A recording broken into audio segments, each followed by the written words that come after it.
Hi, I'm Steve Plum, Senior Editor of SME Media, and I'm here today with Daniel Hutchinson, CTO of PostProcess.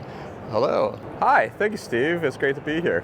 So why is it important to come to events like RAPID TCT, and how many years have you been coming to it? It's the connection with both the media and the customers. So customers come here to explore and expand their manufacturing offering for 3D printing. So SME allows us this vehicle to communicate with them. Tell me a little bit about the company. Yeah, so PostProcess, we solely focus on the post-printing aspect of 3D printing. So being able to transfer a 3D printed part to an end-use customer part. So what have you seen at the show this year, and what are you excited about? I saw a lot of activity. We've done a lot of great work with SME over the years, and we see a lot of increased booth traffic. Some of our great CMO, Melissa Hansen, she really loves coming here. So what do you see next? What are some of the biggest challenges for you in your business, and what are you doing to overcome these?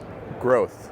Everybody wants the promise of additive to be the promise of additive. So, and how that is through customer use cases and working with great media partners such as SME, TCT, to be able to grow the awareness of what additive manufacturing can do. Great. Well, thank you for coming, and look forward to seeing more of it. Thank you. It's been a pleasure.